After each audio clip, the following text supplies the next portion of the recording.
Welcome to Nightlight Theatre. Tonight, a story about finding love in unexpected places. Before we begin, if you'd like to hear this episode completely ad-free or with a different background ambience, head over to the Patreon link in the description below. With that, take a breath, get cozy, and let's drift into it. The train to the hill station only ran twice a day in winter. Once in the morning, while frost still speckled the station roof, and once at dusk, when the mountain shadows reached down into the valley. It was a small train, with 3 green carriages, and brass handles rubbed smooth by years of gloves and bare hands, and a little coal stove in the middle carriage that took time to warm. Nellie liked that about it. She liked the steady work of checking doors, clipping tickets, and making sure parcels reached the right people. She liked the smell of coal smoke on cold mornings, the rough feel of her wool scarf under her chin, and the sound the wheels made once the train left the valley and began to climb. Most people said the journey was slow. Nellie thought slow was sometimes the point. The track wound upward through pine woods and narrow cuttings, past frozen streams, and little farms with red chimneys and shingled roofs. In winter, the train carried villagers, school children, letters, tools, and whatever supplies the hill station towns needed before the next snow. The hill station sat high above the valley, close to the tree line, where the wind was sharper and the houses stood close together. In December, every cottage hung a lantern by the door. By nighttime, from a distance the whole village looked as if swarms of fireflies were merrily buzzing around the side of the mountain. Nellie had worked the line for 6 years. Before that, it was her father. He had taught her how to listen to the train, how to hear the difference between a normal rattle and one that needed checking, and to keep ginger sweets in her coat pocket because mountain children were always either hungry, carsick, or both. On the first Monday of December, snow had fallen before dawn. Not enough to close the line, but enough to soften the valley and make the platform slippery. The first passengers came slowly. Mrs. Alberta arrived with a basket of eggs. 2 children from the lower farms climbed aboard with their school satchels and red noses. John the carpenter nodded good morning and settled near the rear window. Then, just as Nellie was about to signal Mr. Brindle, a man came running onto the platform. He was carrying a brown suitcase in one hand and a smaller, flat black case in the other. His coat looked warm enough for a city street, but not for a mountain morning. His shoes slipped once on the packed snow, and he caught himself with a small, embarrassed hop. Nellie opened the carriage door. "You're just in time."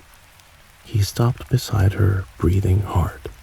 Snow clung to his dark hair and the shoulders of his coat. "Thank you.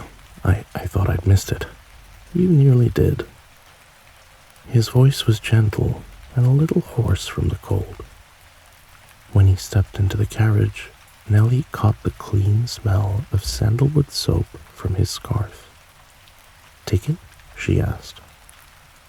He patted one pocket, then another. The 2 children watched him with open interest. "It was in my hand," he said.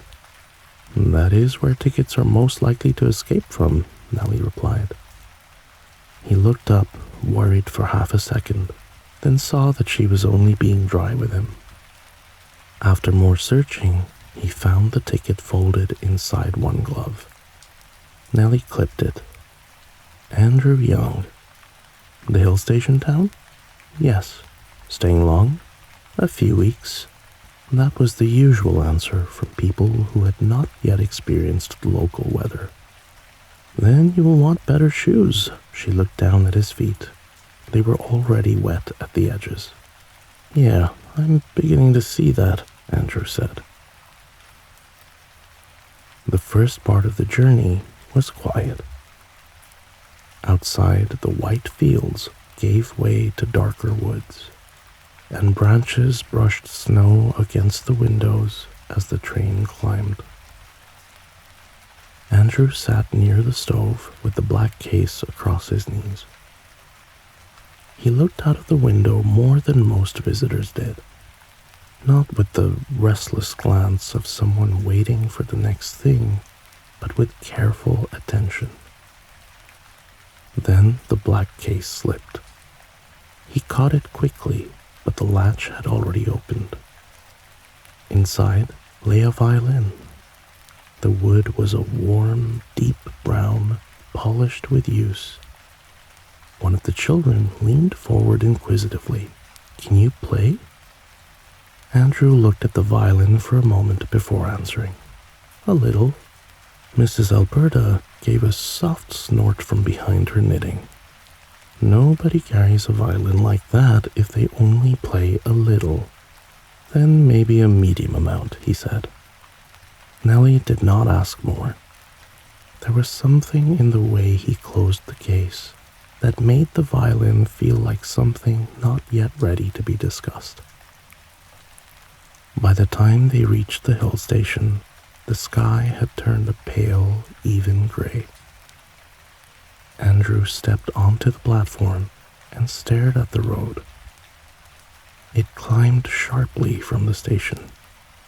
Winter school? Nellie asked. Andrew turned towards her, surprised. How did you know? Only 3 places take visitors in December. The school is expecting a music teacher. He looked up the hill again. How far is it? Not too far. His suitcase was heavy enough that he had to shift his grip twice before the first bend. Nellie took the other handle without asking. The two of them climbed together, boots pressing into fresh snow, breath showing in the cold. Andrew slipped once. He recovered. Then he slipped again and sat down rather neatly in the snow. His suitcase sat beside him. Snow dusted one sleeve. Nellie tried not to laugh, but failed quietly. He looked up at her, cheeks pink. I see why you mentioned the shoes. I was trying to save your dignity. Too late, I'm afraid. She offered him a hand. His grip was warm through the wool. Snow fell between them in small, soft flakes. And then a bell rang from the schoolhouse above. Nellie let go first. Andrew began riding the train every few mornings. After the first week, he wore better boots. His scarf was wrapped properly. He stopped stepping too close to the icy edge of the platform. Nellie noticed all of it. One morning, when he boarded without slipping, she gave his boots a brief glance and nodded. I'm improving, he said. You're surviving, she replied. That was how most of their conversations went. Small comments, a little warmth, a wry smile. Andrew listened more than he spoke. Mrs. Alberta told him which eggs were best for custard. John explained how pine behaved differently in deep cold. The children showed him their mittens, loose teeth, bruises, and once a dead beetle in a matchbox. He listened to everything with care, not the strained politeness of someone waiting to speak, real listening. Nellie liked that before she meant to. She learned things about him in pieces. He was from Merlot, the large city beyond the southern line. He had played violin in concert halls. He had stopped performing. That last fact came out one snowy afternoon when Mrs. Alberta asked where he was playing next. And Andrew looked down at his hands and said quietly, "I'm not at the moment." No one pushed him. Mrs. Alberta changed the subject to fruitcake. Nellie opened the stove vent and let the conversation move on. The first time Nellie heard him play, the train had stopped halfway up the line. A drift had blown across Hawthorne Bend, not dangerous, but thick enough that Mr. Brindle and John had to clear it with shovels. The passengers waited in the middle carriage. The children from the winter school were growing restless, and one of them asked for music. Andrew smiled faintly, but did not move. Then Pip, the smallest of the group, leaned against the seat and said, "My mum sings when waiting takes too long." Andrew looked at him. The carriage had gone quiet without meaning to. Even Mrs. Alberta's knitting had paused. Outside, shovels scraped against packed snow, and the stove clicked as it heated. Andrew opened the violin case.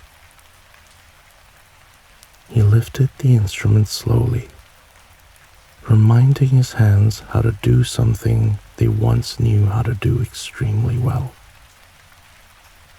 The first note was thin. It wavered just slightly. No one reacted. Andrew took a deep breath and played on. The tune was simple, not a performance piece, nothing grand. It sounded like something one might hum while washing cups or walking home. The music filled the little carriage gently, fitting itself around the passengers, the stove, the fogged windows, the slow scrape of shovels outside. Pip leaned against his sister. Mrs. Alberta closed her eyes. Nellie stood near the door with her ticket punch in hand, listening. When he finished, nobody clapped at first. Not because they disliked it, but because the quiet after it felt worth keeping. Then Pip whispered, "Again?" Andrew smiled, his cheeks pressing against his eyes. He played a different tune, and just like that, the violin became part of the train. On delayed mornings or slow evening climbs, Andrew sometimes opened the case. If the moment felt right, he would glance toward Nellie, she would nod, and that was all. It became a small, quiet habit between them. One evening, after the last train reached the hill station, Andrew remained on the platform with his violin case in hand. "Do you ever get tired of this journey?" he asked. Nellie looked down the track where the rails disappeared into the dark trees. "No." Then, because she could feel him waiting, she added more. "It changes. The weather mostly, but the people too. The route is the same, the journey isn't." Andrew was quiet for a moment. "I envy that, the way that you belong here." The engine settled behind them with a low sigh. Andrew's fingers shifted around the handle of the violin case. "I thought I belonged in concert halls," he said. "For a long time, and then my hand failed during a performance." She looked at his right hand before she could stop herself. He noticed, but did not seem offended. It did heal, mostly. But after that, The stage felt different. I could still play, but I could no longer trust that I would play well every time. Fear got into it. And once fear gets into your hands, it's hard to pretend it isn't there. That sounds exhausting, she said. His shoulders lowered a little. Yeah, it was. The wind moved across the platform and lifted a little snow from the roof. After a while, Nellie said, "Teaching suits you. The children think so. Mrs. Lottie thinks so. Even Mr. Brindle listens when you play, though he does pretend he's checking bolts." That brought a small smile to Andrew's face. "You may not belong where you used to," she said. "That doesn't mean you don't belong anywhere." She said it plainly, without making a ceremony of it. Andrew looked at her for long enough that she felt the cold more sharply on her cheeks. Then Mr. Brindle called from the engine, asking whether the train was planning to sleep on the platform. "Duty calls," Nellie said. As the train pulled away, she saw him still standing beneath the station lamp, one hand raised. She raised hers in return. When the winter concert was announced, the children wanted Andrew to play. He said no, kindly, but firmly. Adults were worse. Mrs. Alberta suggested a short tune. Mrs. Lottie suggested he only accompany one song. Mr. Brindle said he could play inside the engine cab if he thought being looked at was the trouble. Andrew thanked them all and still declined. After that, he played less on the train. On the Thursday before the concert, Nellie found him alone in the rear carriage during the climb.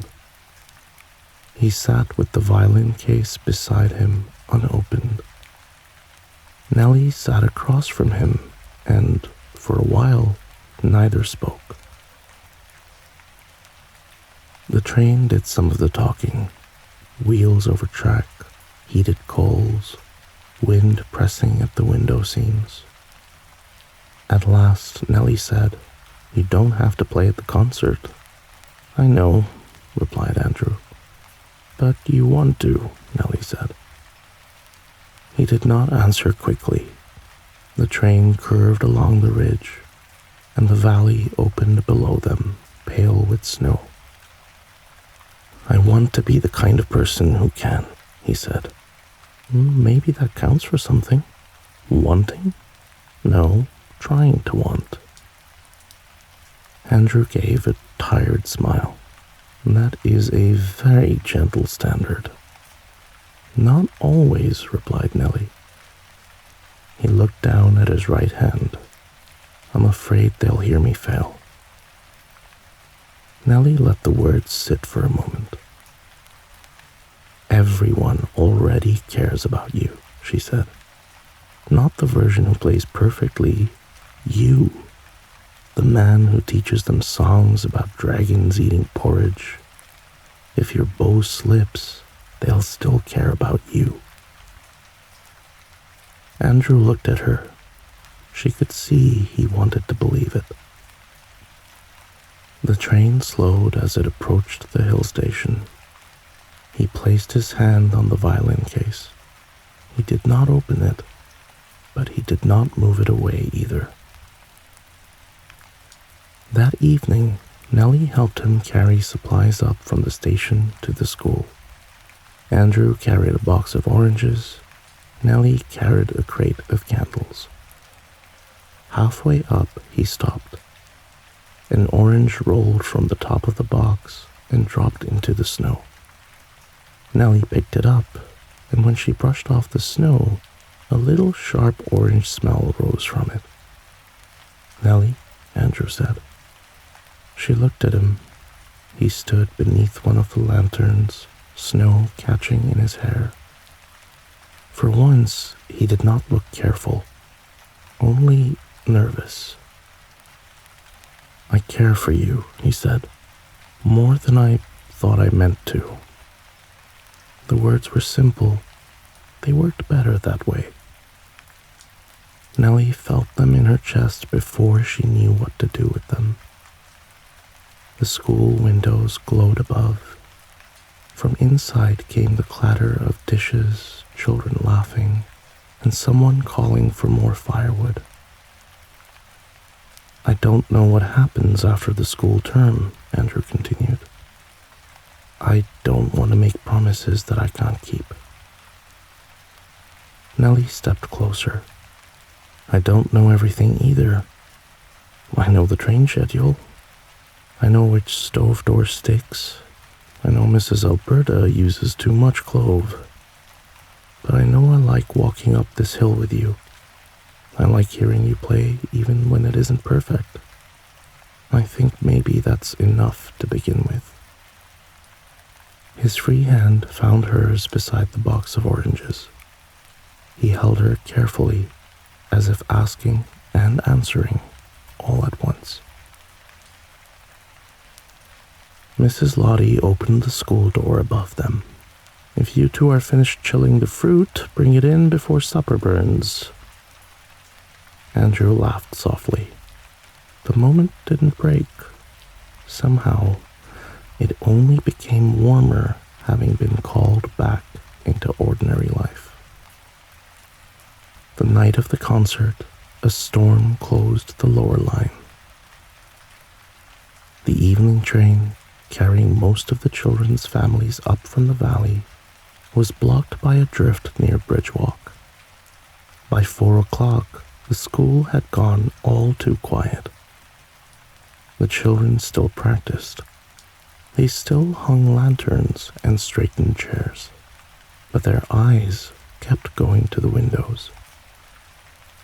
At 4:30, the final message came. "Track still blocked. Stop. Evening train unlikely. Stop." When the children heard, some of them looked at their shoes. Pip nodded as if he had expected it, which was worse than tears. Andrew stood near the piano, one hand resting on its chipped wooden top. For a long moment, nobody knew what to do. Then Andrew crossed the room and picked up his violin case. "Mrs. Lottie," he said, "may we open the front doors?" The headmistress looked at him. Then she nodded. Andrew opened the case. His hand trembled once as he lifted the violin. He looked at Nellie. She smiled, not because she knew it would be perfect, but because she knew it didn't have to be. Andrew began to play. The first notes were quiet, almost swallowed by the hall. Then he adjusted his grip, drew a deeper breath, and the tune grew stronger. Mrs. Lottie opened the front doors. Cold air entered at once, and the music moved out with it. It went down the steps and into the snowy street. It passed the lantern posts and the inn, the post office, the dark little shop windows, and the station below. People began opening doors. One lantern appeared, then another, and another. Mrs. Alberta came out with blankets over one arm. John the carpenter brought a sled full of hot bricks wrapped in cloth. The innkeeper carried a pot of cider that smelled of apples and cinnamon. By the time Andrew finished the first tune, the village had gathered in the snow. The concert moved outside. Chairs were dragged into the street. Lanterns hung from fences and low branches. Children stood in rows wearing scarves over their concert clothes, their breath rising white as they sang. Andrew played beside them. Not perfectly. Nellie did hear one note catch. She saw him steady his hand, and she saw the moment that he almost stopped, but then chose not to. No one moved away. The music held. Then, as the second piece ended, a train whistle sounded from below. Every head turned. Mr. Brindle shouted from the station, "They cleared it!" The children broke formation at once. Nellie ran downhill, boots sliding on packed snow, heart beating hard.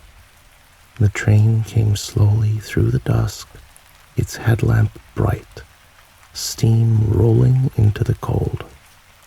When the doors opened, families stepped out with baskets and scarves, their faces pink from the crowded carriage. "Did we miss it?" someone called. Nellie beamed with happiness.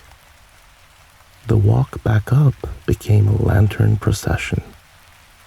Children ran down to meet their parents. Someone passed cups of hot cider. Snow crunched under dozens of boots. At the top of the hill, Andrew stood in the lantern light with his violin at his side. Pip pulled his mother forward. "Mr. Young played loud enough to fetch you." His mother laughed and kissed his hat. "Then we'd better listen." Andrew looked overwhelmed, but Nellie came to stand beside him. "Wasn't perfect," he said, "but it sure felt good." The concert began again from the top, and this time everyone heard it. After that night, the hill station quietly began making room for Andrew. Mrs. Alberta mentioned that her nephew's cottage would be empty until spring. Mrs. Lottie said the school could use music lessons beyond December. John said a shelf in that cottage leaned badly, but not beyond repair. Mr. Brindle said music on delayed trains might be useful for morale, though he said it while looking away. In the meantime, Andrew and Nellie shared smaller things. Walks after the last train, tea in the station office, quiet talks while snow tapped at the windows and the stove burned low. Andrew told her about Merlot, concert halls where applause could lift one's spirit, and the strange loneliness of being praised by people who did not know whether you had eaten supper or slept badly. Nellie told him about the line, about learning the whistle signals from her father, about the first winter after he died when she kept working because the train still needed to run and because grief was easier when she had doors to check and passengers to count. It wasn't a story told with complete sadness. The sadness was there, but it had become part of other things. Andrew listened the way he always did, fully. On the final morning of term, Mrs. Lottie held a farewell breakfast. Children crowded around Andrew with handmade cards and drawings. One gave him a paper star similar to the ones hung around the school during the night of the concert. Pip handed him a knitted scarf so long it nearly touched the floor. "Are you coming back?" Pip asked. Andrew crouched down. "I hope so." Pip frowned, not pleased with the answer. After breakfast, Nellie helped him carry empty crates down to the station. At the platform, they set them beside the office door. "I need to go to Merlot tomorrow," Andrew said. Nellie had known, but still, hearing it made her hands feel cold inside her gloves. "My sister is expecting me. There are rooms to settle, letters to answer, things I left half finished." You should go, Nellie said. Andrew looked at her, surprised. You shouldn't leave your old life in a drawer just because it's hard to open. Andrew breathed out slowly. That sounds wise. It felt bossy. It can be both. Snow began to drift down in light, dry flakes. I don't want leaving to mean that I'm not choosing you, he said. I know, Nellie replied. Do you? She looked at him then. A little, but feelings aren't always facts. He nodded, accepting the honesty. I want to come back, he said. Not to hide. I want to come back because I think I can build a life here that fits who I am now. With music, teaching, trained songs, if approved by management. The conductor may allow it, she said snarkily. He smiled. And with you, if you'll have that. Nellie looked at the tracks. They ran down the mountain, into the trees, toward the valley and the city beyond. For years, they had meant work. Weather, passengers, home. Now they meant leaving too, but also returning. I'll have that, she said.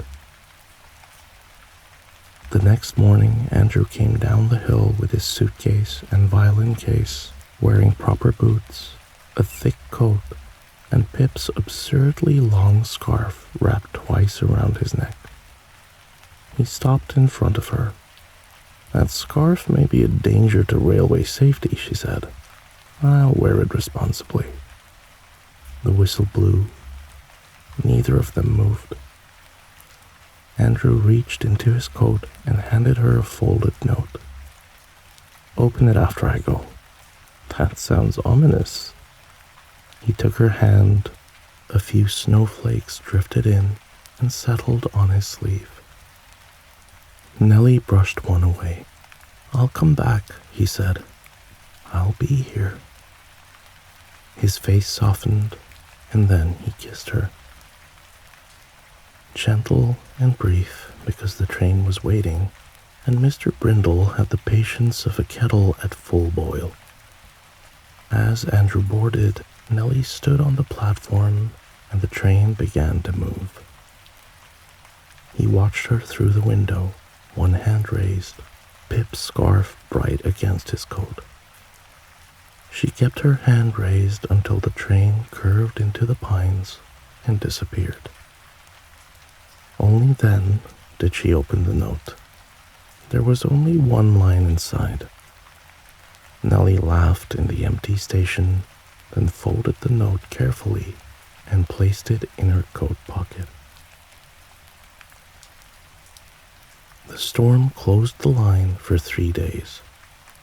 On the 4th day, it reopened. The last train came up at dusk.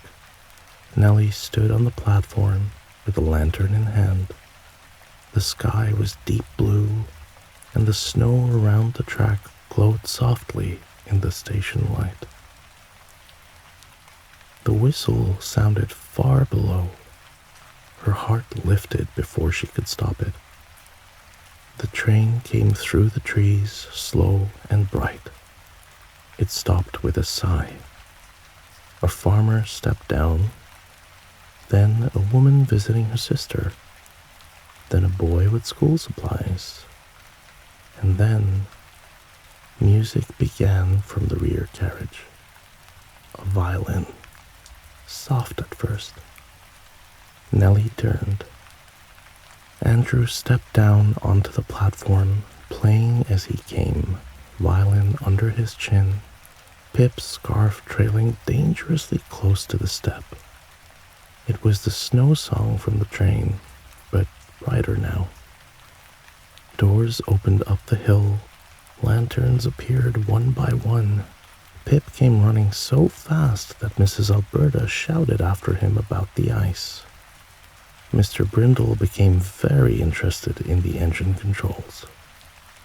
Andrew lowered the violin and Nellie walked straight to him. You are ridiculous, she said. Yes, your scarf is on the ground. I know.